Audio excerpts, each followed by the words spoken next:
Learning how to learn is one of the most important sets of skills and understandings that we can equip our students with, no matter their age. The ability and mindsets to seek and successfully engage in new challenges, to learn from mistakes and grow, and to acquire new skills and knowledge will all be crucial to their success in school and beyond. One of the most important aspects of being able to lead your own learning is being aware of your thoughts and learning processes. In other words, to actually think about your thinking. In the world of education, we call this metacognition.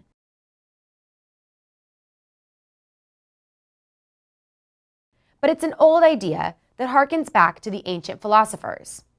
The word metacognition was coined only in the 1970s, yet educators have been studying its learning import for decades. For example, educational philosopher John Dewey said over a century ago, "We do not learn from experience. We learn from reflecting on experience."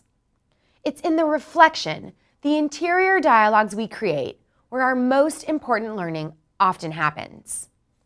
Children can be metacognitive at an early age, but they must first develop a self-awareness of their own thinking and how it might differ from other people's. In addition, effective metacognition requires a knowledge base that very young children often don't have. This means metacognitive abilities develop over time, and they can be significantly accelerated with proper instruction and practice. That's where teachers come into play. Metacognition is often thought of as having two facets. There's metacognitive knowledge, which is awareness of one's own thinking and approaches to learning. Then there's an action component that uses this metacognitive knowledge to control and direct learning. In this way, students self-regulate their learning, hence the name metacognitive regulation. This latter set of skills involves planning, time management, and monitoring and evaluating performance quality. This all falls under the moniker of self-regulated learning, an essential component of teaching students about learning how to learn.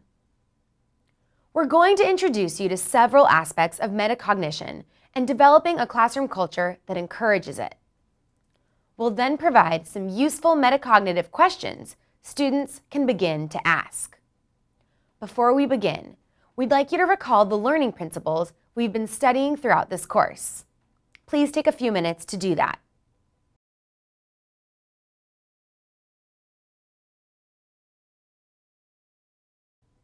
We need to keep these principles in mind as we think about teaching strategies to help our students become metacognitive learners. Now let's begin to examine some ways to develop a classroom culture that supports thinking about thinking. The most important and perhaps obvious practice is to provide ample opportunities for students to reflect, both in and out of class. It's a good idea to talk with them about why you're having them reflect in various ways and what you see the benefits to be for their learning. This habit of reflection goes hand in hand with formative feedback and closing the performance gap, as well as with growth mindset and effective effort.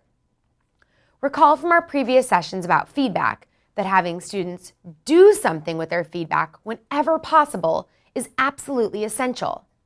This expectation and practice of ongoing revision after reflection goes a long way in developing a metacognitive culture in your classroom.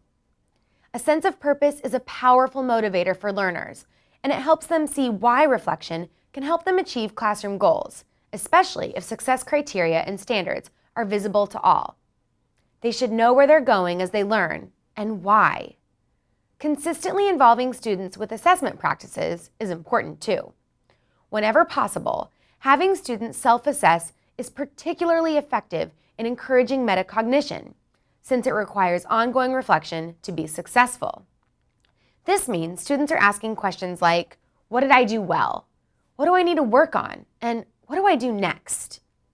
Finally, a classroom rich in collaboration, with peer assessment being an essential part of that, will involve students in reflecting on the thinking and work of others, which invariably impacts their own thinking. The more we infuse our classroom cultures with opportunities for student reflection, the more we cultivate this habit in our students. We also signal to them that it's an important disposition to value. Next, I'd like to discuss some questions that students can ask to help create a culture of metacognition. At the end of the day, metacognition is mostly about asking questions. It's about creating an interior dialogue or a dialogue with others that makes students' thinking and actions more visible. This allows them to examine and critique their behaviors. What follows are a few examples of metacognitive questions that students can ask themselves. It's important that they practice these enough to eventually have the most important ones internalized to use without being prompted.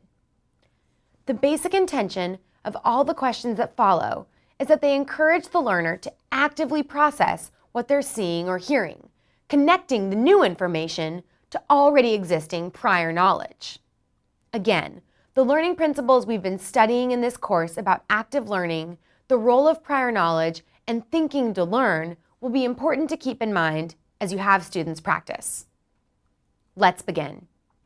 Here are some questions to ask before engagement of a topic. They'll help students determine purpose and also activate prior knowledge. Why are we studying this? Why is this topic important? What do I already know about this topic? How does this topic relate to what we've previously studied? The next set of questions can be used during the engagement of a topic. These questions encourage students to actively process what they're encountering, linking it meaningfully to prior knowledge and more fully elaborating its meaning and the reasoning behind it. How can I connect this with what I already know? What questions do I have? What am I confused about? How does this work? What are the reasons or evidence being provided? Whose point of view is being represented? The following questions are meant to be asked after a topic has been engaged. They're also intended to have students actively process what they've just learned and identify gaps in their learning. What were the most important ideas or concepts? What do I need to know more about? How has this changed what I know? How can I use this later? Of course, we can't hope to have our students learn to ask all of these questions as a part of their metacognitive development. So, the key question for us to ask is, which ones would be most useful for our students in the context of our learning goals and classroom environment?